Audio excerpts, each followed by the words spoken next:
నమస్తే, welcome to media debate. నేను భాగ్యశ్రీ. తెలంగాణలో డ్రగ్స్ కలకలం రేపుతోంది. వీకెండ్ వచ్చిందంటే నగర శివార్లోని రిసార్ట్స్, ఫామ్ హౌస్లలో పార్టీలతో చెలరేగిపోతున్నారు. రాజకీయ నాయకులు, సినీ పరిశ్రమకు చెందిన నటీనటులు, యువకులు మత్తులో మునిగి తేలుతున్నారు. అంతేకాదు, ఈగల్ టీం తనిఖీల్లోనూ భారీగా మత్తు పదార్థాలు బయటపడుతున్నాయి. తాజాగా పోలీసుల దాడిలో 2 వేర్వేరు పార్టీల్లో రాజకీయ ప్రముఖులు, బాలీవుడ్ నటుడు ఉన్నట్లు గుర్తించారు. ఇక మత్తు పదార్థాలకు అడ్డుకట్ట పడేదెన్నడు? ఇక ఇదే అంశంపై ఇవాల్టి మీడియా డిబేట్లో చర్చిద్దాం. ఇక ఇవాల్టి డిబేట్లో పాల్గొనడానికి అనలిస్ట్ బండారు రామ్మోహన్ గారు, అలాగే రిటైర్డ్ ఐఏఎస్ ప్రభాకర్ గారు ఉన్నారు. సార్ నమస్తే అండి ఇద్దరికి. నమస్కారం. ఎస్ రామ్మోహన్ గారు, ముఖ్యంగా ఇవాళ డ్రగ్స్ కట్టడికి చర్యలు తీసుకుంటున్నాం, ఇందుకు సంబంధించి డ్రగ్స్ను కూకటి వేలతో పెకిలిస్తామని చెప్పి ప్రభుత్వం ఒకవైపు ప్రకటనలు చేస్తున్నప్పటికీ కూడా ఇందులో సామాన్య ప్రజల కంటే ఎక్కువగా కూడా ప్రజా ప్రతినిధులే పట్టుబడుతున్నారు. అంటే ఎట్లా చూడొచ్చు అంటారు? భాగ్యశ్రీ గారు, మీకు అట్లాగే ప్యానల్లో పాల్గొంటున్న ప్రభాకర్ రెడ్డి గారికి, రెడ్డి ప్రేక్షకులకు నమస్కారం. 2 నిమిషాలు మాట్లాడుతాం. సంపద మొత్తం ఒకే దిక్కు కేంద్రీకృతం కావడం, నయా రాజకీయాల సంపాదన పెరగడం, అక్రమ సంపాదన పెరగడం, దాంతో ప్రజల జీవన ప్రమాణాలు పెరగడం, అంటే మధ్యతరగతి కాస్త ఎబోవ్ మిడిల్ క్లాస్ గా మారడం, ఇవన్నీ కూడా చూస్తున్నాం మనం. సంపద కేంద్రీకృతం కావడం వల్ల పేదవారు మరింత పేదవారు అవుతున్నారు, పెద్దవారు ఇట్లాంటి పనులు చేస్తున్నారు. ఇవాళ హైదరాబాద్ అంటే ఇది ఒకటే కాదు, రాజకీయాల్లో ల్యాండ్, మైన్, శాండ్, వైన్, ఈ 4 కుంభకోణాల వల్ల పెద్ద ఎత్తున నయా మన ధనికులు తయారవుతున్నారు. దీనిలో ఏమవుతుందంటే, హైదరాబాద్ అనగానే మొన్నటిదాకా తాగుడు ఇట్లాంటివి ఉండేది. ఒక రకంగా ఇప్పుడు రేవ్ పార్టీలు, మత్తు పదార్థాలు రెండింటికి ఆలవాలంగా మారాయి. చూసాక ఆ మధ్యన విశాఖపట్నంలో ఒక ఓడే గంజాయి పట్టుబడితే అది ఏమైంది, వైజాగ్ నుంచి వయా హైదరాబాద్, ముంబై అన్నారు కదా, మరి పీసీ సర్కార్ కదా కలకత్తా రైల్వే స్టేషన్ లో భ్రమ కల్పించి మొత్తం రైలు మాయం చేసినట్టు మరి ఒక మ్యాజిక్ జరిగి మొత్తం అంతా గారడీ జరిగిందా? మరి ఆ ఓడ ఏమైంది, ఎవరు తెచ్చారు, ఎక్కడి నుంచి పోయింది, ఎక్కడన్నా కనీసం కనపడుతుందా? మనకు లేదు కదా, ఇప్పుడు చూస్తున్నాం కదా మనం. అంటే అర్థమవుతుంది ఏంటంటే, పెద్ద ఎత్తున ఇవాళ మాదక ద్రవ్యాలకు అడ్డాగా హైదరాబాద్ మారి. శంషాబాద్ ఎయిర్పోర్ట్ అంటే రెండే 2, ఒకటేమో అక్రమ గోల్డ్, రెండోది ఇది ఉండేది. ఇప్పుడు అది కాదు, పోయింది. రవాణా మార్గం మార్చుకుంది. ఇప్పుడు శంషాబాద్ ఎయిర్పోర్ట్ లో గంజాయి, మాదక ద్రవ్యాలు పట్టుబడి తక్కువైంది. బంగారం అక్రమ మార్గం తేవడం అది తప్ప ఇంకోటి ఏం లేదు.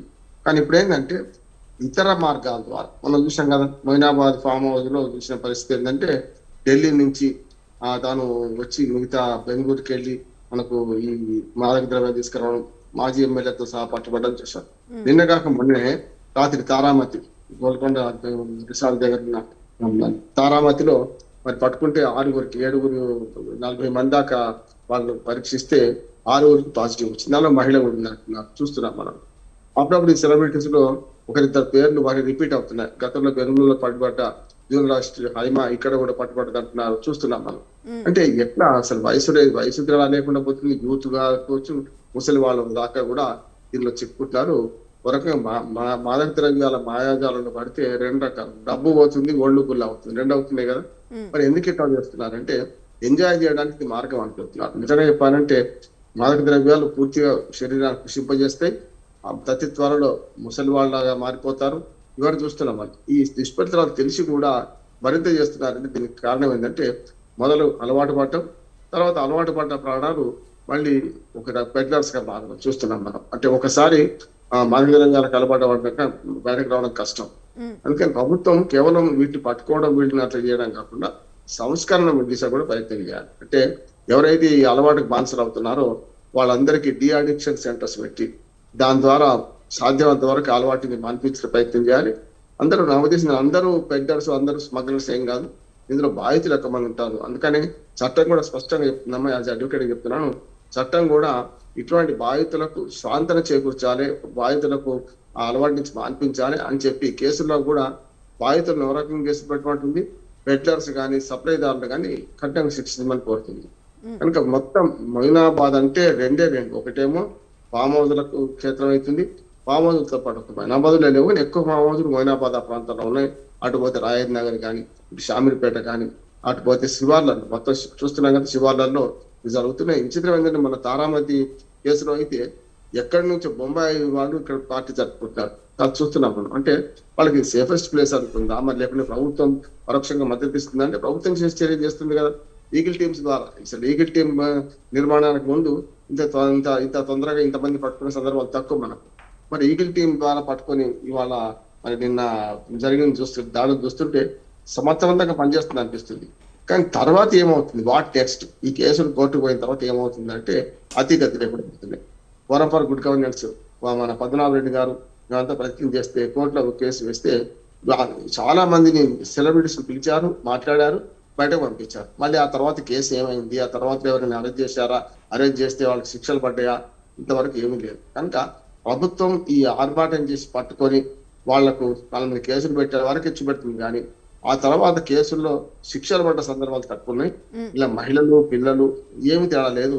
చాలా మంది దీన్ని బలవుతున్నారు. ఇందులో రెండు ఒకటేమో మాదక ద్రవ్యాలు, మామూలు మత్తు పదార్థాలు, మద్యము, ఐఎంఎఫ్ఎల్, పర్మిషన్ లేని ఐఎంఎఫ్ఎల్ వాడడం, పర్మిషన్ లేని పార్టీలు జరగడం ఇదొక ఎత్తు అయితే, మాదక ద్రవ్యాలు వాడడం, దాంతోపాటు వ్యభిచారం కూడా నడుస్తుంది. ముఖ్యంగా రేవ్ పార్టీలు నడుస్తున్నాయి అని అనిపిస్తుంది. మరి దీన్ని అరికట్టాలంటే ఒకటే, ఫామ్ హౌస్ రెగ్యులేషన్ జరగాలి.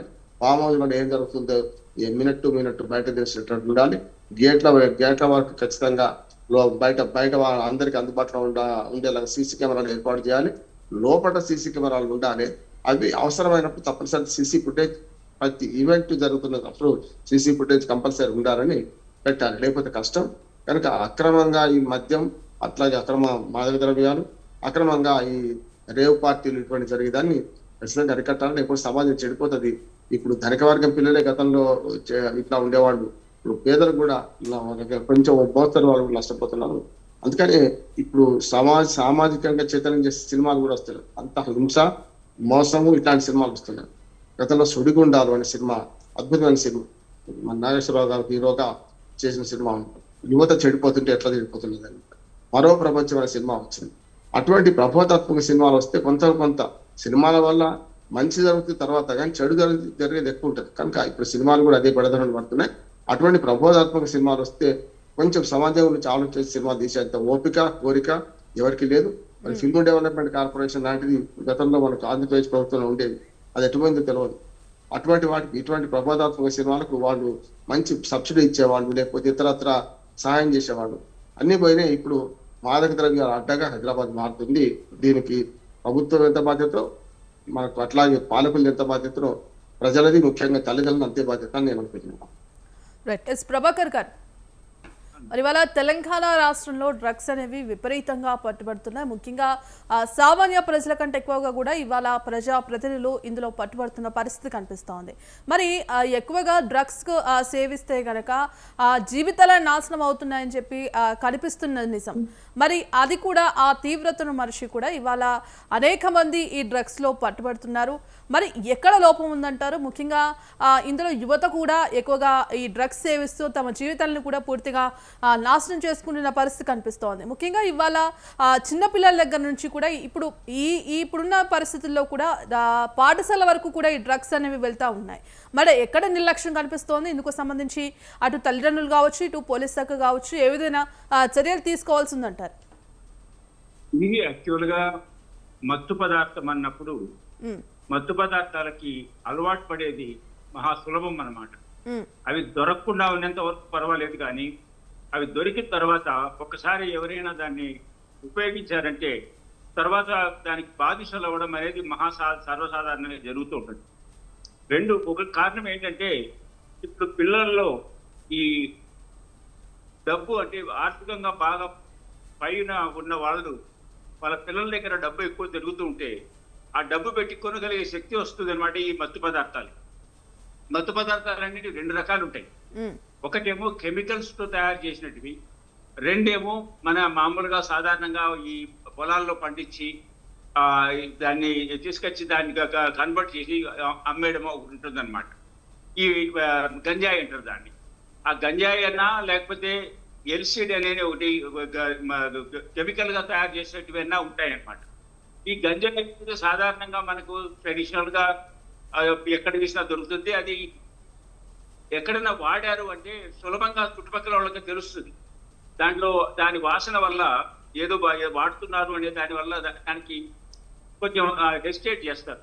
కానీ కెమికల్ గా తయారు చేసినటువంటి వాటిని ఈ నైజీరియా నుంచో లేకపోతే ఇంకో చోటు నుంచో ఇంపోర్ట్ చేసుకొని దాన్ని ప్రజలు ఈ మన ఎప్పుడైనా ఈ ఫంక్షన్స్ లో అంటే రెస్టారెంట్స్ లో కానీ క్లబ్బుల్లో కానీ వాటిని ఏదైనా సెలబ్రేషన్ చేసుకునేటప్పుడు వాడుతున్నాము అని చెప్తారు. కానీ ఆ వాడడం వల్ల దానికి బానిసలైపోయే అవకాశము, దానికి అలవాటు పడేదానికి అవకాశం ఎక్కువగా ఉంటుంది మత్తు పదార్థాలు. మనకు తెలుసు ఈ బ్రాందీ విస్కీలు కానీ సిగరెట్లు కానీ లేక ఈ విధంగా పాన్ పరాగ్ కానీ ఇవన్నీ కూడా చెడ్డ అలవాటు పడేదానికి చాలా సులభంగా అవకాశాలు ఉంటాయి. ఎవరికైతే ఎక్కువ అవకాశాలు ఉంటాయంటే వాళ్ళు ఎవరైతే డబ్బులు పెట్టి కొనగలిగే తల్లిదండ్రులు ఉండి వీళ్ళకి విచ్చలవిడిగా డబ్బులు ఉండే అవకాశం ఉందో వాళ్ళకి ఈ యాక్సెసిబిలిటీ ఎక్కువగా ఉంటుంది, అవి దొరికేది ఎక్కువ అవకాశం ఉంటుంది అనమాట. కాబట్టి ప్రభుత్వం ఎంత ప్రయత్నం చేసినా కూడా, ప్రభుత్వ యంత్రాంగము, పోలీసు వాళ్ళు, ఈగల్ టీమ్స్ అలాంటివి ఎన్ని పెట్టినా కూడా ఇవి తెలియకుండానే అండర్ గ్రౌండ్ లో దానికి ఒక నెట్వర్క్ లాగా తయారు చేసుకొని అవి దొరికేటట్టుగా ఏర్పాటు చేస్తూ ఉంటారు.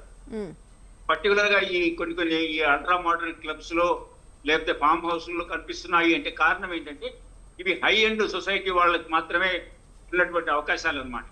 అక్కడికి పోయేది కూడా కొంచెం ఈ సినిమా యాక్టర్లు అంటే కొంచెం డబ్బులు ఎక్కువ ఉండేవాళ్ళు, లేకపోతే వ్యాపారాలు బాగుండేవాళ్ళు, లేకపోతే లంచగొండే అధికారులు, ఎవరు ఒకటి వాళ్ళ పిల్లలే యాక్సెసిబిలిటీ వస్తుంది, ఈ పార్టీలతో పాల్గొంటూ ఉంటారు. సో వాళ్ళకి ఇవి కొనడం అంత కష్టమేం కాదు. ఎవరో ఒకరు దొరికించుకునే దానికి 10 మంది ఒక ఫంక్షన్ లో పార్టిసిపేట్ చేస్తే ఒక్కరికి అవకాశం ఉంటే చాలు యాక్సెస్, మిగతా 9 మందికి దాన్ని చేర్చే అవకాశం ఉంటుంది ఈ పార్టీలు. అలాగే మనకు దొరుకుతున్నారు. ఇప్పుడు ఎవరైనా పట్టుకున్నప్పుడు అంటే వాళ్ళు రాజకీయ నాయకులా లేకపోతే సమాజంలో పెద్ద ఎత్తున ఉన్న డబ్బులున్న వాళ్ళ అనేది తేడా లేదు ఇక్కడ. మనం ఇటీవల 2-3 కేసుల్లో మనం చూస్తే హై ఎండ్ సొసైటీ వాళ్ళే ఎక్కువగా దొరుకుతున్నారు. వాళ్ళకే ఇది కొనగలిగే శక్తి మనం చూస్తుంటాం. డ్రగ్స్ పట్టుకున్నారంటారు. డ్రగ్స్ పట్టుకున్నారంటే దాని విలువ ఎంత అంటే అది లక్షలు కాదు, కోట్లలో చెప్తారు. కొంచెం పట్టుకుంటేనే దాని విలువ కోట్లలో ఉన్నప్పుడు దాన్ని కొనాలి, వాడాలి అంటే ఎంత డబ్బులు ఖర్చు పెట్టాలో చూడండి. కాబట్టి ఇవి అన్ని చోట్ల కూడా మనం చూడాల్సింది ఏంటంటే ఇది కొంచెం ఎక్కువ డబ్బులుండి ధనికులుగా అంటే వాళ్ళు ఏ వయసు వాళ్ళైనా సరే, ముఖ్యంగా పిల్లవాళ్ళైనా సరే దీనికి యాక్సెస్ అంటే డబ్బులు పెట్టి కొనగలిగే శక్తి ఉంటే వాళ్ళే ఎక్కువ దీంట్లో దొరుకుతున్నారు అనమాట. వాళ్ళే వాడుతున్నారు, వాళ్ళే దీన్ని కొంటున్నారు, వాళ్ళే దీన్ని ఎక్కడ దొరుకుతుందో వాళ్ళకే తెలుస్తుంది అనమాట.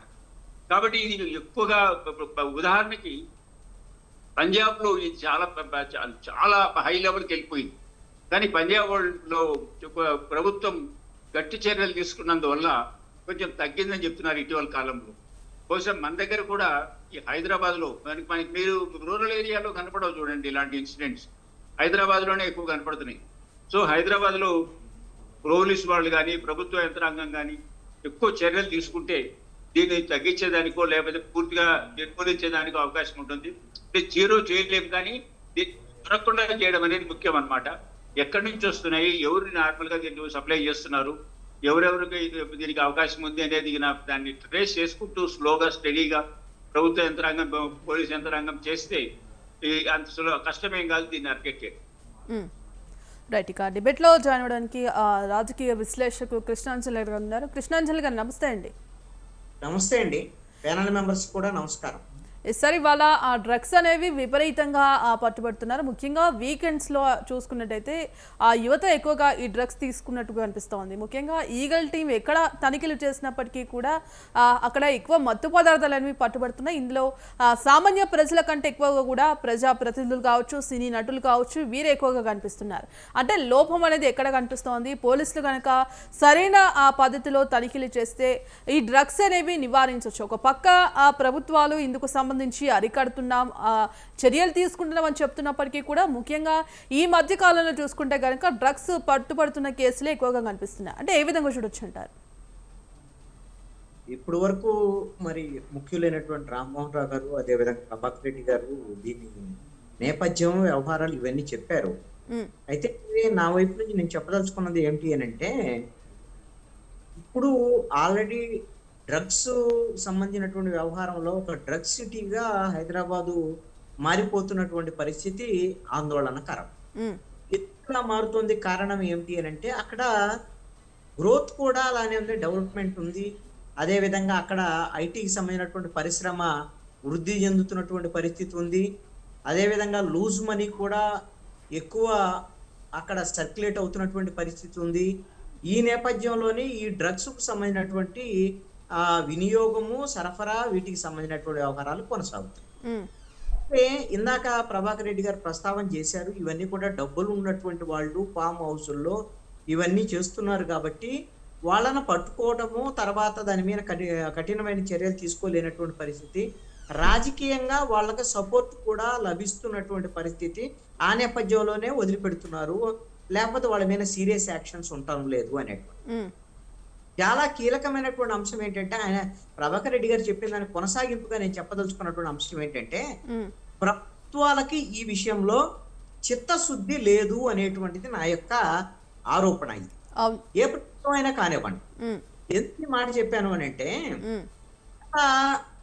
9.5 ఏళ్లలో బిఆర్ఎస్ ప్రభుత్వం ఉంది, టిఆర్ఎస్ తర్వాత బిఆర్ఎస్ టైంలో అప్పుడు సినిమా వాళ్ళు కానివ్వండి, మిగతా వాళ్ళకి సంబంధించినటువంటి వ్యవహారాలు కానివ్వండి, ఇవన్నీ కూడా డ్రగ్స్ సంబంధించినటువంటి అనేకమైనటువంటి కేసులు, వాళ్ళని అరెస్ట్ చేయటాలు, విచారణకు పిలవటాలు, ఇవన్నీ జరిగాయి.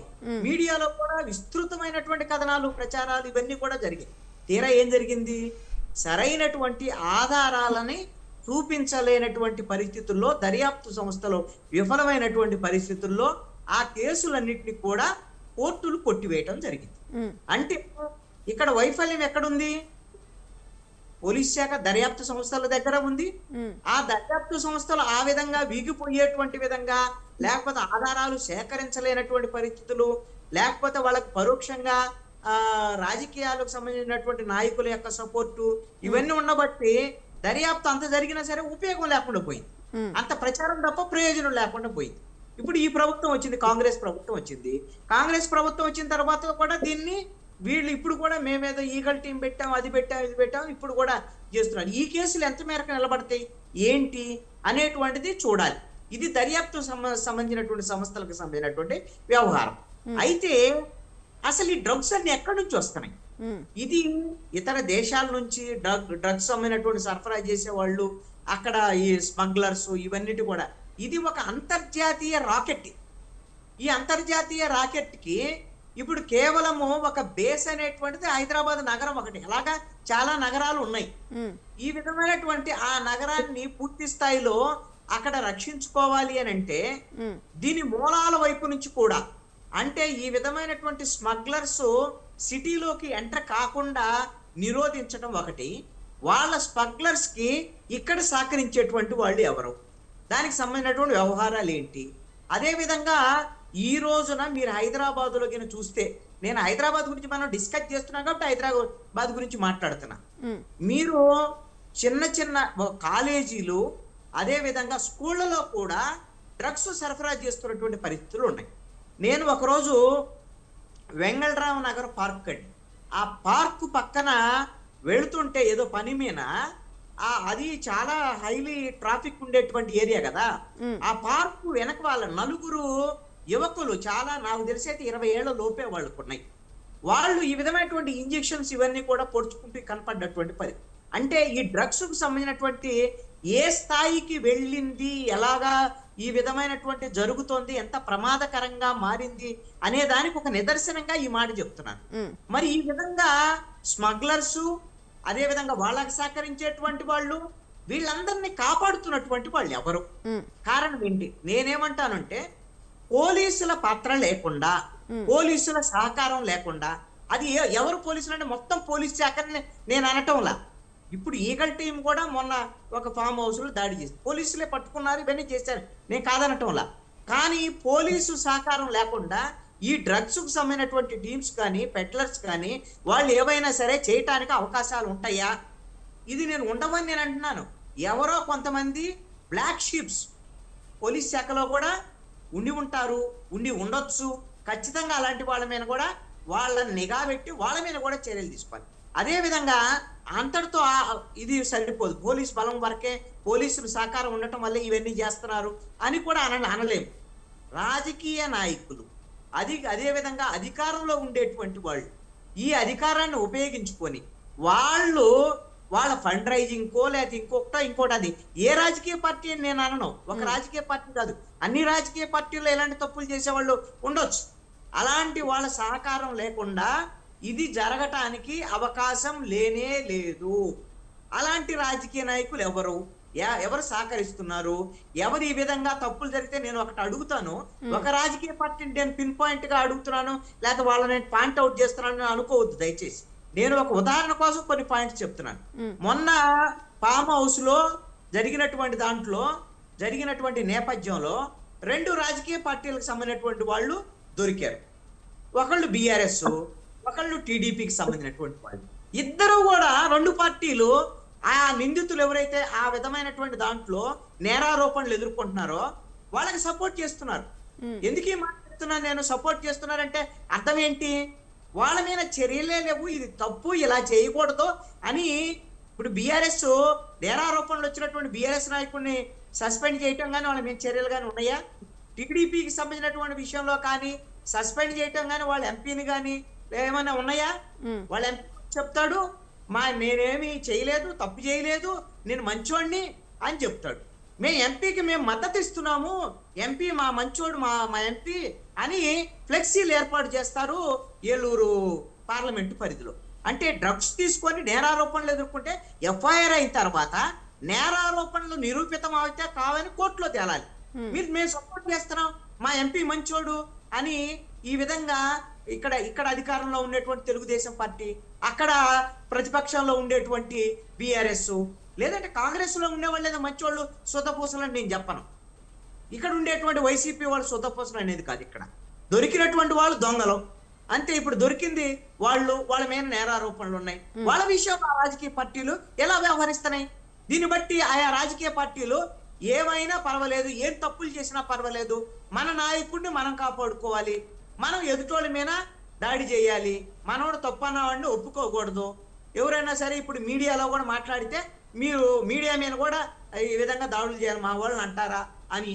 మరి ఇలాంటి రాజకీయ నాయకులు అక్కడ బీఆర్ఎస్ మొన్నటిదాకా అధికారంలో ఉంది, ఇక్కడ తెలుగుదేశం ఇప్పుడు అధికారంలో ఉంది.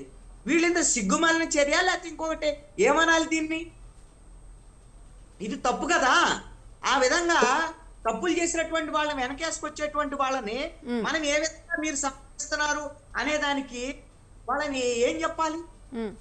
విషయంలో రాజకీయ పార్టీల పాత్ర లేకుండా, పవర్ లో ఉండేటువంటి వాళ్ళ పాత్ర లేకుండా, వాళ్ళ సహకారం లేకుండా ఈ విధంగా అంతర్జాతీయ స్మగ్లర్లు హైదరాబాద్ మీద ఈ విధంగా డ్రగ్స్ ని తీసుకొచ్చి చేసేటువంటి పరిస్థితులు ఉండబోవన్నది.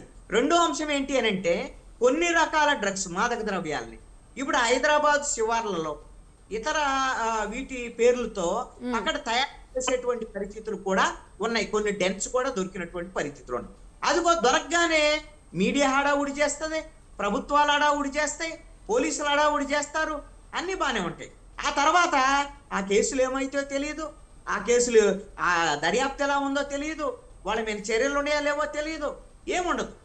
పోలీసులు దానికి సంబంధించిన అప్డేట్స్ ఉండవు, దానికి సంబంధించిన ఆధారాలు చూపించేటువంటి పరిస్థితి ఉండట్లేదు.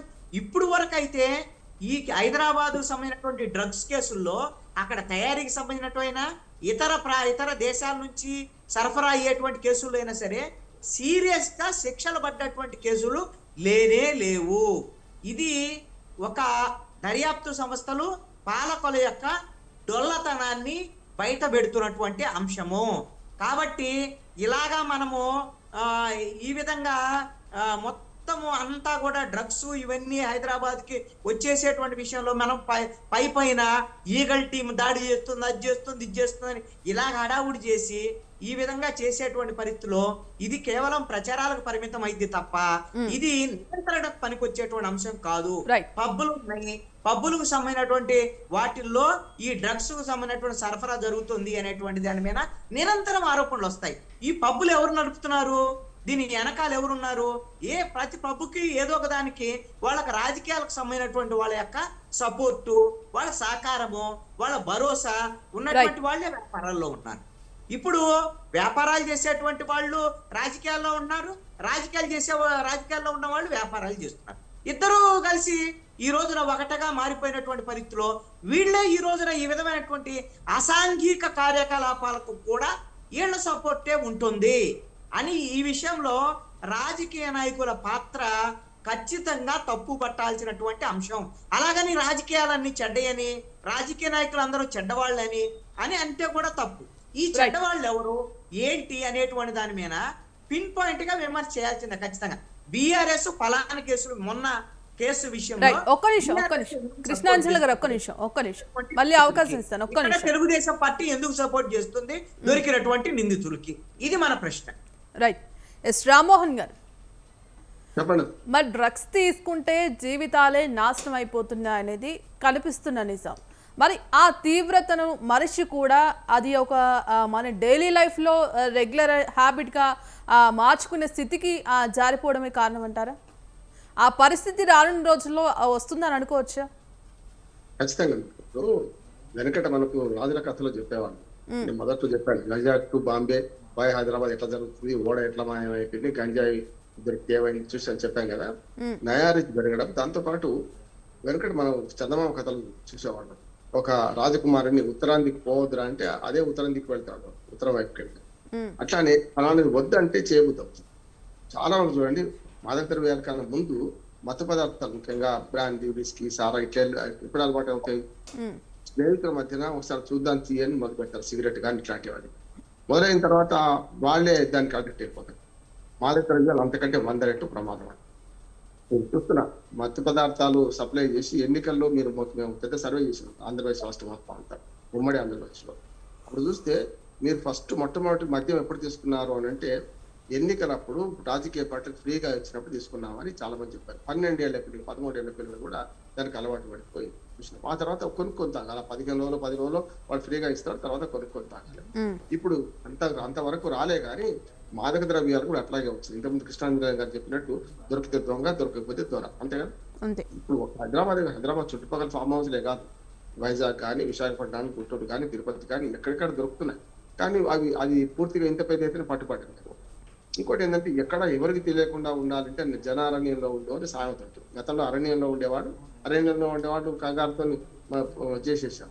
ఇవాళ అరణ్యం కంటే జనారణ్యం సేఫ్ అనుకుంటున్నాం. నిజంగా దేనికైనా సరే, ఏ నేరమైనా సరే నేరాలు నరకాలుగా మారి నేరాలకు మద్దతుగా మారినాయి.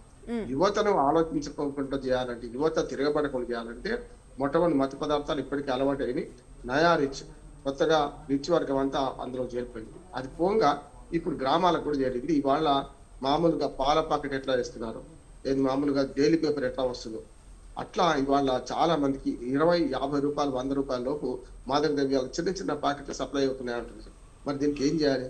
ఎందుకంటే అంతర్జాతీయంగా ఏదైనా మాదక ద్రవ్యాలు కానీ ఇతరత్ర మత్తు పదార్థాలు కానీ వీటి మీద ఎక్కడైనా ఒక దగ్గర కంట్రోల్ చేస్తే చేయాలి, కాదంటే. కానీ కఠినమైన శిక్షలు పడి రేపు పొద్దున వాళ్ళ జీవితాలు ఆగమైనవి అనుకుంటే ఒక రకంగా ఉంటాయి. సామాజిక చైతన్యం గల సినిమాలు వస్తేనే, నేను చెప్పాను ఇంతకుముందు స్టూడి గుండాలు, మరో ప్రపంచం లాంటి సినిమాలు వచ్చినప్పుడు బ్రహ్మాండంగా నయారిసి ఎట్లా జరుగుతుంది చెప్తారు. ఇప్పుడు అది కాదు, ఇక నయారిసి కాదు, అందరూ ఈజీ మనీ ఒక దగ్గర చేరడం, దాంతోపాటు ఈజీ మనీతో పాటు ఇవాళ అవకాశాలు అందుబాటులోకి రావడం, ఒకసారి అలవాటు అయిన వాళ్ళు మళ్ళీ వెనక్కి రాలేకపోవడం చూస్తున్నాం. అందుకనే మాదక ద్రవ్యాల ఏర్పాటు కంటే ముఖ్యం దాని మీద కానీ లేకపోతే మత్తు పదార్థాల మీద డిఅడిక్షన్ సెంటర్స్ ఎన్ని పెడుతున్నారు. ఇప్పుడు ఎక్సైజ్ అండ్ ప్రొహిబిషన్ శాఖ అని ఉన్నది. Excise and prohibition and excise. Prohibition ఎప్పుడో పోయింది, అవినీతి నిరోధక శాఖ కదా, ఆ నీతి నిరోధక శాఖ కాకుండా ఆయన అవినీతి ప్రోత్సాహక శాఖ ఎట్లా మారిపోయిందో ఇవాళ ఎక్సైజ్ అండ్ ప్రొహిబిషన్ అంటే ప్రొహిబిషన్ ఎక్కడ పోయిందో తెలియదు కనుక ఇక్కడ కూడా అది జరుగుతుంది. ఇవాళ స్కాటెడ్ గా దాడులు చేసి 1-4 కేసులు పట్టుకొని వాళ్ళని విడిచిపెడితే లాభం లేదు. చెప్పాను కదమ్మా, ఫోరం ఫర్ గుడ్ గవర్నెన్స్ అందరూ కలిసి కోర్టులో సెలబ్రిటీస్ మీద వేసిన కేసులు ఏమైనా అని ఫస్ట్ ఇస్తే ఇప్పటిదాకా సమాచార హక్కు ప్రకారం ఇచ్చినా కూడా మాకు సమాధానం వస్తలేదు. ఎందుకు అవుతుంది అంటే పెద్ద పెద్ద రాజకీయము నేరము రెండు కలగలిపితే జరుగుతుంది. ఇదే రాజకీయము నేరము రెండు కలగలిపి నడుస్తున్నాయి. ఇవాళ నేరాలు చేసే వాళ్ళందరికీ రాజకీయ అండ లేకుండా నేరాలు చేయడం లేదు. అందులోనే ముఖ్యంగా ఈ మనకు అడిక్ట్ అయిన బాధితులు ఉన్నారే వాళ్ళ పట్ల సానుభూతి ఉండాలి. కానీ మెల్లమెల్లగా ఇవాళ 10వ తరగతి 8వ తరగతి పిల్లలకు కూడా చేరుతుంది అంటే మనకు అర్థం చేసుకోవచ్చు. ఆఖరికి మనకు స్కూళ్ళ ముందు ఉన్న షాపుల్లో కేకుల్లో చిన్న చిన్న టాబ్లెట్స్ రూపంలో పెట్టేసి కూడా అలవాటు రెడీ చేస్తున్నారట. మరి ఇవన్నీ చాలా పెద్దవి కదా. అంటే యువతను చెడగొట్టాలంటే మనకు వెనిజులా మంచి ఉదాహరణ. వెనిజులాలో మనం చూసాం కదా, అమెరికా దాడి చేసి వాడిని ఎత్తుకొని పోయింది, మదిలో ఎత్తుకొని పోయింది. కానీ వెనిజులా నాశనం కావడానికి ఏం కారణం? రెండు కారణాలు. ఒకటి అనుచిత ఉచితాలు, రెండోది మాదక ద్రవ్యాల సేవన. ఈ రెండింటితో వెనిజులా మొత్తం నాశనం. అంత తేలికవంతమైన దేశం. మనకు చమురు డాలర్ల సంపద, పంటలు పండే దేశం, చమురు డాలర్ల పంట, అసలు పంటలు కాదు దేశం. ఇవాళ ఏమైందో చూసినాం మనం. సేమ్ యువతను నిర్వీర్యం చేసి భారతదేశంలో రేపు రాజకీయ కార్యకలాపాల్లో రాజకీయ అవినీతిని ప్రశ్నించడానికి ముందుకొచ్చే యువతను ఉద్యమాలకు దూరం చేయడం కూడా ఒక పెద్ద ప్లాన్ అనుకుంటున్నాను నేనైతే. గతంలో ఇప్పుడు మా తరంలో ప్రభాకర్ రెడ్డి గారు మా జిల్లా కలెక్టర్ చేశారు. అంతకుముందు మా జర్నలిస్ట్ గా కృష్ణాంజలి గారు మేమందరం కూడా మా తరంలో ఉద్యమాలు ఏ చిన్న సంఘటన జరిగితే రోడ్ల మీదకి వచ్చాము. ఇప్పుడు అది పోయింది. అంటే ఇవాళ యువత మత్తులో మునిగిపోయి ఏ సమస్య పట్టించుకునే పరిస్థితి లేదు. 100కి 90 మంది యువత మనకు ధనవంతులలో ఓటింగ్ వస్తలేదు. చూస్తున్నాం కదా, ఓటింగ్ ప్యాటర్న్ చూడండి, నగరాల్లో 50% దాటలేదు. ఎందుకు వస్తుంది అట్లా? సామాజికంగా ఆలోచించే శక్తి మొత్తం పోయి నిర్వీర్యమైపోయి యువత మత్తు పదార్థాలకు లేకపోతే మాదక ద్రవ్యాలకు అలవాటు పోయి ఇవాళ సమాజంలో బుద్ధి బండలుగా తయారవుతున్నారు. దీన్ని ఇప్పటిదాకా చెప్పాను, ప్రభుత్వం బాధ్యతను చెప్పాను. కానీ పాలకులతో పాటు ప్రజల బాధ్యత ఉందంటున్నారు. మన పిల్లలు ఏం చేస్తున్నారు? స్కూల్కి వెళ్తున్నారు, కాలేజీకి వెళ్తున్నారు. వాడు ఎట్లా వస్తున్నాడు? ఇంటికి వచ్చినప్పుడు ఎట్లా తూగుతూ వస్తున్నాడా, లేకపోతే మత్తులో ఉంటుండా, లేకపోతే చదువుకుంటుండా, లేదా ఈ సెల్ ఫోన్ అడిక్షన్ ఎట్లా ఉన్నది? ఇవన్నీ పరిశీలించాల్సిన బాధ్యత తల్లిదండ్రులు కాదంటారా? పాఠశాలలో మన టీచర్లది, యాజమాన్యం అనేది. ఇంటికి వస్తే తల్లిదండ్రులు కదా. మనం బాధ్యత విడిచిపెట్టి మన పిల్లలను అడ్డగోలుగా పెంచి ఈజీ మనీ ఇచ్చేసి రోజుకు 10,000 రూపాయలు ప్యాకెట్ మనీ ఇచ్చేసి కుటుంబాలు ఉన్నాయి. వాళ్ళ పిల్లలకు రోజుకు 10,000 ఖర్చు పెట్టుకోమని చెప్పి పిల్లలకు ఫ్రెండ్స్ కు పార్టీ చేసుకోమని చెప్పి చూస్తున్నాం మనం. అది ఏమైందంటే మెల్లమెల్లగా నయా ధనిక వర్గం నుంచి నయా రిచ్ అవుట్ ఉంటుంది కదా. ముఖ్యంగా మనకు అప్కమింగ్ ఎవరైతే ఉద్యోగాలు వీటిలో వచ్చిన పిల్లలు కానీ, లేకపోతే మనకు అడ్వాన్స్డ్ మధ్యతరగతి కుటుంబాలు కానీ, ఇవన్నీ కూడా దీనికి బలైపోతున్నాయి. వాళ్ళని చూసి అంటే మన పులిని చూసి నక్క వాదన పెట్టినట్టు చాలా మంది మధ్యతరగతి పిల్లలు కూడా దీనిలో బలైపోతున్నారు చూస్తున్నాం. దీనికి ఒకటే మార్గం అమ్మా, పరిష్కారం. దీనికి అంత సమస్య కనపడుతుంది. ఒకటే పట్టుకున్న వాళ్ళని ఏం చేశారు, ఏం జరుగుతుంది? నిన్న కాక మన తారామతి రిసార్ట్ లో జరిగింది కదా, 6 పాజిటివ్ వస్తున్నారు కదా. మరి ఆ కేసు గురించి పోలీసులు ఎందుకు పెద్ద ఇవ్వడం? ముఖ్యంగా పోలీసుల్లో కూడా నిజాయితీ పోలీసులు ఉన్నారు. అంటే కృష్ణాంజనేయులు అందరు పోలీసులు దొంగలేం కాదు. కానీ వాళ్ళని పట్టుకుందామంటే పై అధికారులు సంఖ్యలు వేస్తున్నారు వీళ్ళకి. అంటే ఒకవేళ నిజంగానే ఏదన్నా మన మొయినాబాద్ మన ఫామ్ హౌస్ లోనే అనుకోండి, ఆ ఏరియాలో సీసీ కెమెరాలు గట్టిగా పెట్టి అక్కడికి ఎవరు పోతున్నారు, ఎవరు వస్తున్నారు, పార్టీలో పోయే కార్ల నెంబర్లు అవన్నీ నమోదు చేసుకున్నారు అనుకోండి, ఎందుకు ఈ దొంగతనం ఇట్లాంటి జరుగుతుంది? అంతెందుకు గేట్ బయట ఆ మెయిన్ రోడ్ నుంచి ఫామ్ హౌస్ దాకా సీసీ కెమెరాలు ఏర్పాటు చేసి సామాజిక బాధ్యతగా ప్రభుత్వం చేయాలి. చేసి అక్కడ ఏం జరుగుతుంది తెలుసుకోవడానికి ప్రయత్నం చేస్తే ఇదేం జరుగుతుంది కనుక అక్కడికి ఆ లోకల్ కానిస్టేబుల్, ఎస్ఐ వీళ్ళందరూ కూడా పాపం పట్టుకుందామని ఉన్నా కూడా పై అధికారులు అటువైపు చూడకండి, అటు పోకండి అని ఆదేశాలు ఇచ్చిన ఎందుకు పోతారు? అది జరుగుతుంది ఇక్కడ చాలా వరకు. ఒక మొయినాబాద్ కాదు, హైదరాబాద్ చుట్టుపక్కల చాలా ఫామ్ హౌస్లలో జరుగుతున్న కార్యకలాపాల గురించి పూర్తిగా సరైన చర్య లేదు. మనం చూసాం మొయినాబాద్ రోహిత్ రెడ్డి వాళ్ళు పట్టుకున్న కేసులో చూసుకుంటే లోపల సీసీ ఫుటేజ్ అంతా మాయమైపోయిందట. ఎవరు మాయం చేసినట్టు, ఎట్లా చేసినట్టు? ఒక సామాన్య ఒక ఫంక్షన్ హాల్ ఓనరో లేకపోతే ఏదైనా సినిమా థియేటర్ ఓనరో ఏదైనా చిన్న తప్పు చేస్తే లోపలికి పంపిస్తలేమా? ఎందుకు సీసీ కెమెరా ఫుటేజ్ పోయి అడుగుతలేమా? మరి వాళ్ళు ఎందుకు అడగడం లేదు? తారామతి రిసార్ట్ యజమానిని అరెస్ట్ చేశారు, ఇంతవరకు లేదు కదా. లీజు తీసుకుని అరెస్ట్ చేశారు, లేదు కదా. అందుకని ఇదంటే ఏమైందంటే పెద్ద కుంభకోణం జరుగుతుంది. ఇందులో ప్రభుత్వం బాధ్యత ఉన్నది. దానిలో ఒక్క ధనికులే కాకుండా పేదల పిల్లలు కూడా బలవుతున్నారు. వాళ్ళ ఫ్రెండ్స్ ఉంటే వాడిని కూడా తీసుకుపోవడం, వాడికి అలవాటు చేయడం చేస్తున్నారు. దానివల్ల ఏమవుతుందంటే ఉస్మాన్ యూనివర్సిటీ పక్కనే మనకేశ్వర్ నగర్ ఉంటుంది.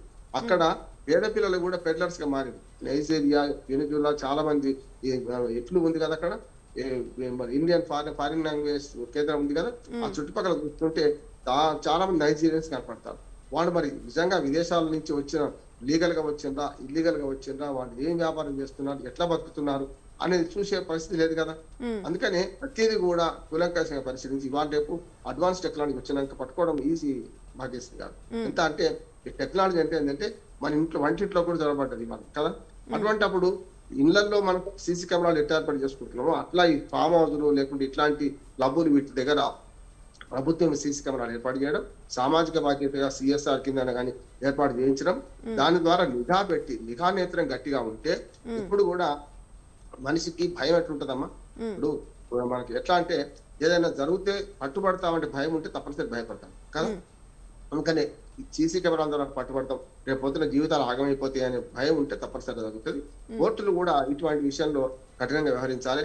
కోర్టులో కేసులు వీగిపోవడానికి కారణం ఏంటంటే సరైన సాక్ష్యాధారాలు సమర్పించకపోవడం. సాక్ష్యాలు లేకుండా కోర్టులు కూడా ఏం చేస్తాయి, కానీ నిజంగా ఈ ప్రభుత్వం తలుచుకుంటే ఒకే ఒక మాటతో ముగిస్తాను.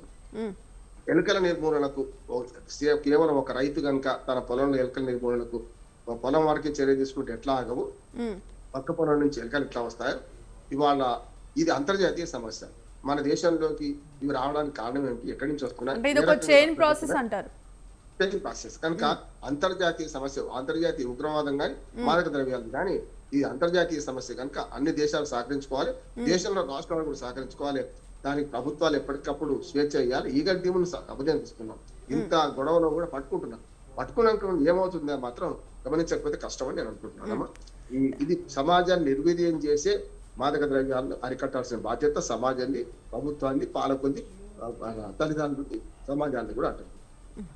రైట్ ప్రభాకర్ గారు, మరి 2024 నుంచి ఏదైతే 25-26 వరకు చూసుకుంటే కనుక డ్రగ్స్ కేసులు దాదాపు 30% మేరకు పెరిగాయి.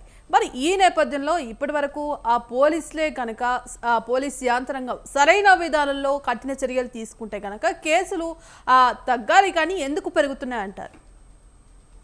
యాక్చువల్గా అమ్మా ఈ కేసులు మన ముందు నేను చెప్పాను కదా, దొరికే వాళ్ళందరూ హై ప్రొఫైల్ పీపుల్, సినిమా యాక్టర్లు, లేకపోతే బాగా డబ్బులు ఉన్న ఇండస్ట్రియలిస్టులు బిడ్డలు, లేకపోతే రాజకీయ నాయకులు, యంగ్ రాజకీయ నాయకులు, ఇలాంటి వాళ్ళు దొరికినప్పుడు ఏమవుతుందంటే ఇది హై ప్రొఫైల్ కేసుగా ఒక 2-3 రోజులు డబ్బున్న వాళ్ళు సెలబ్రిటీస్ కాబట్టి వదిలేస్తున్నారు. అదే సామాన్య ప్రజలు ఉంటే వాళ్ళు ఏం చేస్తారంటే వీళ్ళు దొరికినప్పుడు ఆ స్టోరీలు బాగుంటాయి. 2-3 రోజులు వాళ్ళు దొరికారు, వీళ్ళని పట్టుకున్నాం, వీళ్ళు దొరికారు, వాళ్ళని పట్టుకున్నాం, టెస్టులు చేసాం, అంతా బాగానే ఉంటుంది. కానీ స్ట్రింజెంట్ గా ఆ తరువాత కేసులు కోర్టులో ప్రూవ్ చేసి కొంతమందినన్నా పెద్ద శిక్ష పడేటట్టు చేయకపోతే ఇది ఏదో దొరికినప్పుడు తూతు మంత్రం లాగా ఒక 3 రోజులు బాగా సెన్సేషనల్ న్యూస్ అందరు చదువుతారు, తర్వాత మర్చిపోతారు.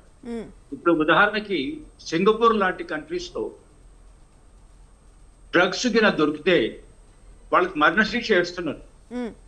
సింగపూర్ లో మీరు ఏ విధమైన సంకోచం లేకుండా ఎవరైనా సరే, అలాంటి కొన్ని కంట్రీస్ ఉన్నాయి ఇప్పటికి కూడా. ఆ దేశాలలో ఈ డ్రగ్స్ కనపడితే, డ్రగ్స్ విషయం దొరికితే వాళ్ళకి సమ్మరిగా వాళ్ళని ఎగ్జిక్యూట్ చేసేస్తున్నారు అనమాట, అంటే మరణశిక్ష విధిస్తున్నారు. అలాంటి స్ట్రింజెంట్ గా కఠినమైనటువంటి శిక్షలు పడతాయి అనేది ప్రజలకు తెలిసినప్పుడే భయపడతారు, వీటికి దూరంగా ఉంటారు. లేకపోతే ఏదో 2-3 రోజులు హడావుడి చేసేసి న్యూస్ లో బాగా చూసుకొని సర్క్యులేషన్ పెంచుకొని, లేకపోతే వ్యూయర్షిప్ పెంచుకొని, అంత తర్వాత మళ్ళీ ఎవరి దారి వాళ్ళు చేసుకుంటే ఇది ఇట్లాగే జరుగుతూనే ఉంటది. ఇవి దొరుకుతూనే ఉంటాయి, వాడేవాళ్ళు వాడుతూనే ఉంటారు. మీరు మన ఉదాహరణకి నేను చూశాను, ఈ పాన్ పరాగ్ అనేది బాగా అడిక్ట్ అయిపోతున్నారు చిన్నపిల్లలు. ఎందుకు అంటే అది దొరుకుతుంది సులభంగా, దాన్ని ఎవరు ఏం పట్టించుకోవడం లేదు, అది చెడ్డది కాదు అని ఎవరు అనడం లేదు, చెడ్డదని.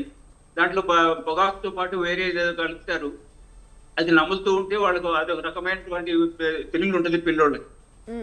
చిన్నప్పుడు ఒక 20-30 ఏళ్ల కిందట ఇంట్లో ₹1-2 ఖర్చులకి ఇస్తే దాంతో ఐస్ క్రీమో లేకపోతే స్వీట్లో లేకపోతే ఏ బిస్కెట్లో కొనుక్కునేవాడు.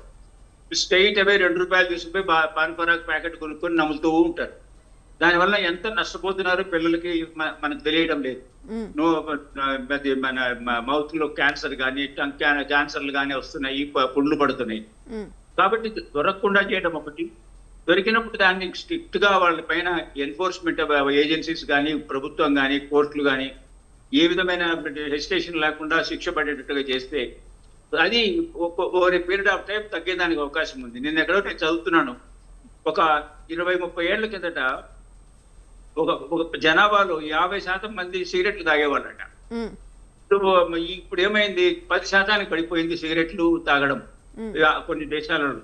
ఎందుకు అంటే దానిపైన ప్రభుత్వం కూడా శ్రద్ధ తీసుకొని దానివల్ల వచ్చేటువంటి నిరుపయోగము, దానివల్ల మన ఆరోగ్యం పైన ప్రభావం, వచ్చే జబ్బులు, తర్వాత దానిపైన ట్యాక్సులు, ఇట్లా అనేక రకాలుగా మల్టిపుల్ ఎన్ఫోర్స్మెంట్ చేస్తే అది వాడడం తగ్గిపోతుంది. ఒకసారి వాడడం తగ్గిపోతే ఇప్పుడు మీరు చూడండి, ఈ సిగరెట్ తాగే పిల్లలు చాలా తక్కువ కనపడతారు కాలేజీల్లో కానీ స్కూళ్ళలో కానీ.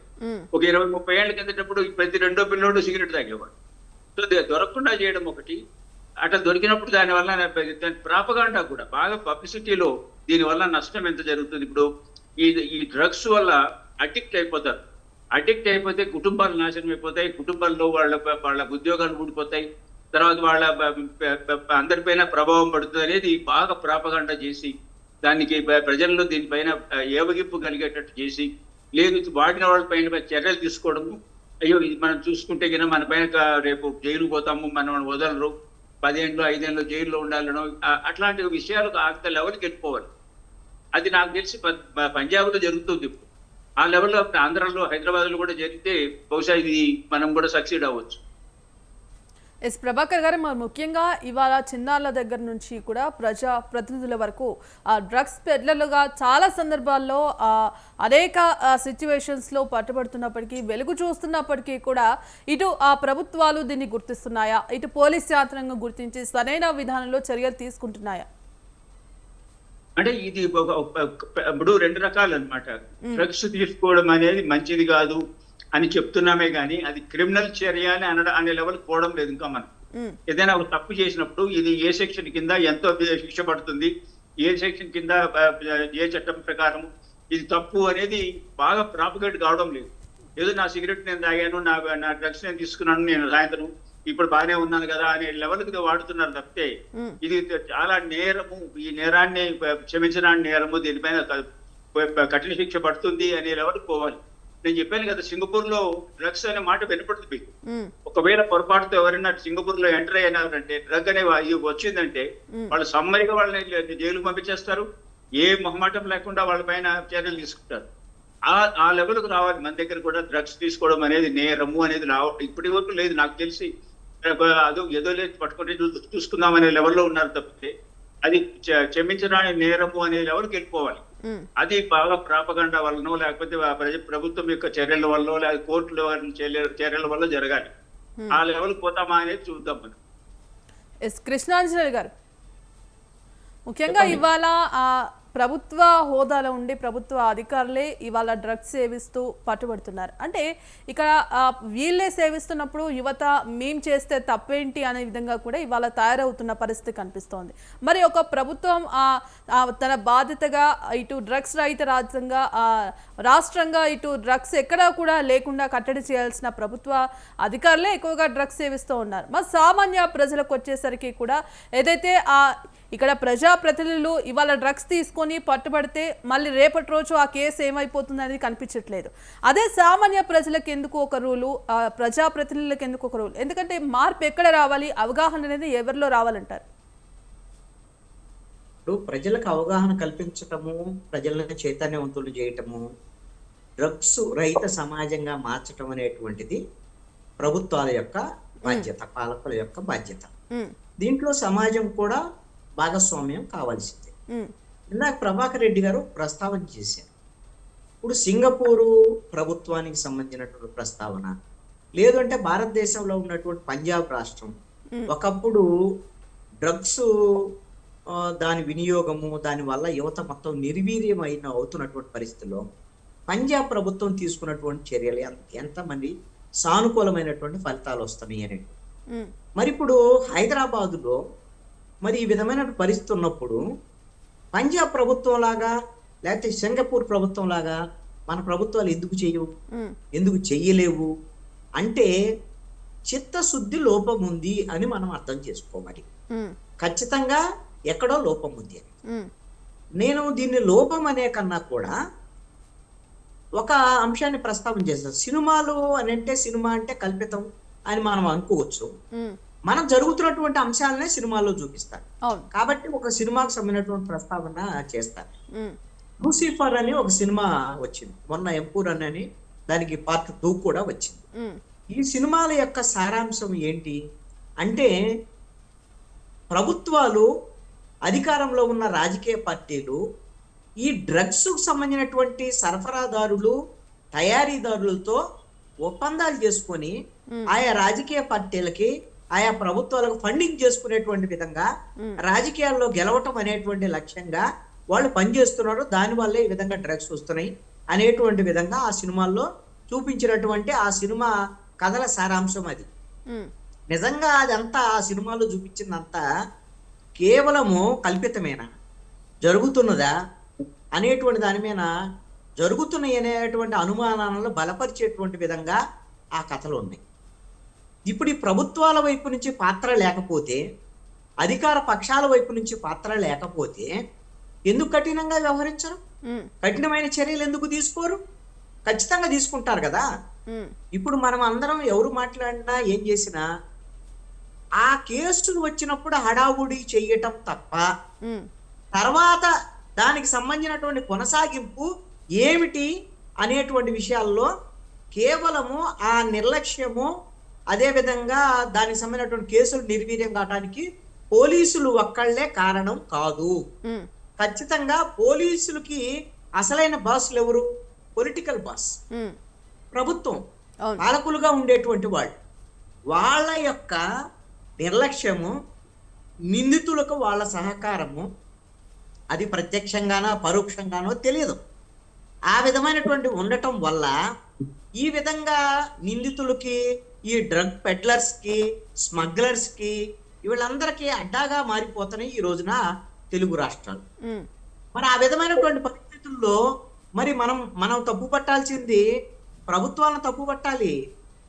తప్పు పట్టకుండా వాళ్ళు మీరు మీ పాలన యొక్క లక్ష్యం ఏముంది? మన యువత నిర్వీర్యం అయిపోతుంటే ఒక డ్రగ్స్ వాడినటువంటి యువకుడు అతను ఆరోగ్యపరంగా దెబ్బతింటుంది, మానసికంగా దెబ్బతింటుంది అతను పరిస్థితి. తర్వాత అతను ఏ విధమైనటువంటి అసాంఘిక కార్యకలాపాలు పాల్పడతాడో మనం చెప్పలేనటువంటి పరిస్థితి. వాళ్ళ అసాంఘిక కార్యకలాపాల వల్ల నేర ప్రవృత్తి పెరిగిద్ది, సమాజంలో అశాంతి పెరిగేదానికి అవకాశం ఉంటుంది.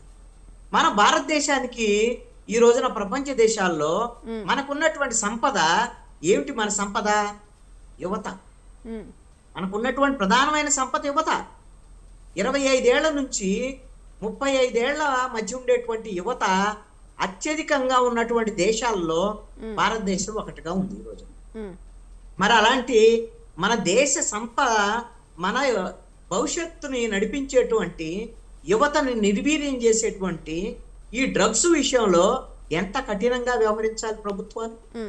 మరి కఠినంగా వ్యవహరించకుండా ఎందుకు నిర్లక్ష్యంగా వ్యవహరిస్తున్నాయి? పరోక్షంగా అలాంటి వాళ్ళకి, ఈ తప్పులు చేసేటువంటి వాళ్ళకి సహకరించేటువంటి విధంగా వ్యవహరిస్తున్నాయి అంటే రాజకీయ పరమైనటువంటి లబ్ధి కోసము, రాజకీయ పరమైనటువంటి లాభాల కోసము ఈ రాజకీయ పార్టీలు, ఈ ప్రభుత్వాలు ఈ విధంగా వ్యవహరిస్తున్నాయి అనేటువంటిది నా యొక్క అభ్యంతరము, ఆరోపణ. మీకు ఏ ఆరోపణ ఏ విధంగా ఉంది మీ వీళ్ళ మీనంటే మరి వాళ్ళు ఏం చర్యలు తీసుకుంటున్నారు, ఎందుకు చర్యలు తీసుకోవట్లేదు? అదే మనము ఉన్నటువంటి ఆధారం. నేను ఇందాక ఒక ప్రస్తావన చేశాను. ఇప్పుడు మీరు కృష్ణానల్ల గారు, మొత్తంగా ఆ డ్రగ్స్ కట్టడికి ఇటు ప్రభుత్వాలు కావచ్చు, ఇటు పౌరులు కావచ్చు, ఏ విధంగా అంటే ఏం చేస్తే ఇది కట్టడి అవుతుంది అంటారు? అంటే తల్లిదండ్రుల బాధ్యత కూడా ఇందులో ఉంటుంది అనుకోవచ్చా? తల్లిదండ్రులు కూడా ఒక పక్క అటు పిల్లలు ఎప్పటికప్పుడు హెచ్చరిస్తూ వారిని బెదిరించి సరైన దారిని నడిపించే బాధ్యత వాళ్ళపైన కూడా ఉంది అని అనుకోవచ్చా? ఖచ్చితంగా తల్లిదండ్రుల బాధ్యత కూడా ఉంటుందండి. ఎవరింట్లో వాళ్ళ పిల్లల్ని వాళ్ళు బాగానే చూసుకోవాల్సినటువంటి పరిస్థితి ఉంటుంది. కానీ బయటికి వెళ్ళగానే ఇంట్లో నుంచి మనం అనేకమైనటువంటి నీతులు, సూక్తులు, వాళ్ళని బెదిరించటము ఇవన్నీ చేస్తాము. బయటికి వెళ్ళగానే అన్ని విచ్చలవిడిగా దొరికేటువంటి పరిస్థితి ఉండి అట్రాక్ట్ చేసేటువంటి పరిస్థితి ఉన్నప్పుడు ఏమి వీళ్ళ యొక్క వాళ్ళ మీద నియంత్రణ అనేటువంటి తల్లిదండ్రుల నియంత్రణ కూడా ఎంత పని చేస్తుంది? ఏం పని చేయగలదు? వాళ్ళు లబోదిబో అంటాం తప్ప ఎవరైనా సరే వాళ్ళు తప్పని తెలుసు. ఏ పిల్లగాడైనా ఈ విధమైనటువంటి డ్రగ్స్ తీసుకోవటాన్ని ఏ తల్లిదండ్రులు ఒప్పుకోలేరు, అంగీకరించరు. ఎవరు ప్రోత్సహిస్తారా? ప్రోత్సహించరు కూడా. ఇప్పుడు సమాజంలో ఇందాక ప్రభాకర్ రెడ్డి గారు ధూమపానానికి సంబంధించినటువంటి ప్రస్తావన చేశారు, దాని ఉదాహరణ చెప్పారు. ఇప్పుడు నేనేమంటానంటే మద్యపానానికి సంబంధించినటువంటి వ్యవహారం. ఒకప్పుడు మద్యపానానికి సంబంధించినటువంటిది ప్రభుత్వమే సారాయ దుకాణాలు నడిపేంత వరకు అది ఎక్కువగా అంతమందికి అందుబాటులో వచ్చినటువంటి పరిస్థితి లేదు. ఈ రోజున ఏమైంది? ప్రభుత్వ ప్రధానమైనటువంటి ఆదాయ వనరుగా ఈ రోజున మద్యం షాపులు, బ్రాందీ షాపులు, బార్ షాపులు ఇవన్నీ మారిపోయినటువంటి పరిస్థితుల్లో ఇప్పుడు సోషల్ డ్రింకింగ్ గా ఉండేటువంటి ఈ మద్యపానము ఇప్పుడు అందరూ మద్యం తాగేటువంటి పరిస్థితులకు వెళ్ళిపోయినటువంటి పరిస్థితి. రేపొద్దున ఈ డ్రగ్స్ ను కూడా ఈ విధమైనటువంటి పరిస్థితులకి ఏమన్నా ఈ ఆదాయం మనకు బాగుంటది, లేకపోతే ప్రభుత్వాలకు సంబంధించినటువంటి వ్యవహారంలో ప్రభుత్వాలకి ఫండింగ్ వస్తుంటే, రాజకీయ పార్టీలకు ఫండింగ్ వస్తుంటే ఈ విధంగా ఇప్పుడు పరోక్షంగా ప్రోత్సహిస్తున్నారు. రేపొద్దున ప్రత్యక్షంగా మేము గన ఈ డ్రగ్స్ కూడా అందుబాటులోకి తీసుకొస్తాం అనేటువంటి పరిస్థితులు ఎప్పుడన్నా భవిష్యత్తులో వస్తాయేమో తెలియదు. ఎందుకు ఈ మాట అంటున్నా అంటే ఒకప్పుడు ఈ విధమైనటువంటి అన్ని కూడా నేరమే కదా. మరి మద్యపానం వ్యవహారము అప్పుడు నిషేధం ఉన్నప్పుడు మద్యపానం మీద అప్పుడు నేరమే. ఇప్పుడు ప్రభుత్వాలకు అవసరమైనది మద్యపానాన్ని నిషేధాన్ని ఎత్తివేసి ఇప్పుడు అలాగనే ఏదన్నా తీసుకొస్తారేమో తెలియదు. ఒకటి దీని మీద కట్టుమని చర్య తీసుకోవాలంటే ఆరోపణల వరకు పరిమితం అవటం అనేది నా యొక్క పాయింట్ కూడా కాదు.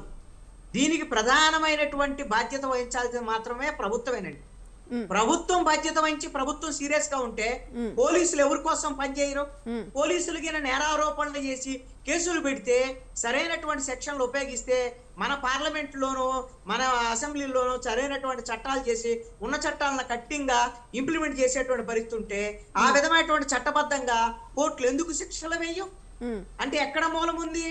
మూలం ఎక్కడుంది అని అంటే పాలకుల దగ్గర ఉంది, ప్రభుత్వాల దగ్గర ఉంది. ఈ పాలకులు ఎవరు, ప్రభుత్వాలు ఎవరు? రాజకీయ పార్టీలు. ఆ రాజకీయ పార్టీలకు సంబంధించినటువంటి పిల్లలు, ఆ రాజకీయ పార్టీలకు సంబంధించినటువంటి కుటుంబాలకు సంబంధించినటువంటి వాళ్ళు, లూజు మనీ ఎక్కువగా సంపాదించినటువంటి వాళ్ళు, డబ్బులు బాగా ఉన్నటువంటి వాళ్ళు జల్సాలు చేయాలి అని ఒక దశ దాటి ఈ విధంగా డ్రగ్స్ కి విచ్చలవిడితనానికి అలవాటు పడిపోయినటువంటి వాళ్ళు సమాజాన్ని ఈ విధంగా నిర్వీర్యం చేసేటువంటి పరిస్థితులు ఉన్నాయి. కాబట్టి ఇప్పుడు పుట్ట మహేష్ యాదవ్ ఉన్నాడు, ఆయన వాళ్ళ నాన్న సుధాకర్ యాదవ్, ఆయన టిటిడి చైర్మన్ గా చేశాడు, ఇప్పుడు ఎమ్మెల్యే నేను అందుకనే ఇప్పుడు ఆయన్ని యువకుడని ఆయనకి ఎంపీ సీట్ కూడా ఇచ్చారు. నేను ఇప్పుడు ఆయన మీద నేరారోపణలు వచ్చింది కాబట్టి ఆయన గురించి చెప్తున్నాను నేను ఇక్కడ. అందుకని ఇలాంటి వాళ్ళందరూ కూడా బాగా డబ్బులుండి జేచాలకు అలవాటు పడి రాజకీయ నాయకులని ఇప్పుడు వీళ్ళని చూసి ఒక ఎంపీ ఇలా చేస్తుంటే లేదా ఒక సినిమా హీరో ఇలా చేస్తుంటే మరి వేరే వాళ్ళకి ఇదే వాళ్ళు పాటించేటువంటి పరిస్థితి యువతరం పాటించేటువంటి అవకాశం ఉంది. కాబట్టి దీనిని కఠినంగా అమలు చేసి చట్టాలను అమలు చేసి ఈ విధమైనటువంటి డ్రగ్స్ అందుబాటులో లేకుండా చేయాల్సినటువంటి బాధ్యత అయితే మాత్రం ప్రభుత్వాల మీదే ఉంటుంది, వాళ్ళదే బాధ్యత. దాని ద్వారాగానే మిగతా అన్ని కట్టడి అవుతాయని నా అభిప్రాయం. రైట్, థ్యాంక్ యూ అండి. ఇవాళ డిబేట్లో పాల్గొన్న రాజకీయ విశ్లేషకులు బండారు రామ్మోహన్ గారికి, అలాగే కృష్ణాంజలి గారికి, అలాగే రిటైర్డ్ ఐఏఎస్ ప్రభాకర్ గారికి ధన్యవాదాలండి. సో మరి ఇటు డ్రగ్స్ కట్టడికి ప్రభుత్వాలు కూడా కఠిన చర్యలు తీసుకుంటూ ఇటు పోలీస్ యాంత్రాంగం కూడా ఎప్పటికప్పుడు ప్రజలకు అవగాహన కల్పిస్తూ ఎవరైతే డ్రగ్స్ సేవిస్తూ పట్టుబడతారో వారికి కఠిన చర్యలు తీసుకోవాల్సిన బాధ్యత ఎంతైనా ఉందంటూ కూడా చెప్తున్నారు. సో ఇది ఇవాళ మీడియా డిబేట్కి వాచింగ్.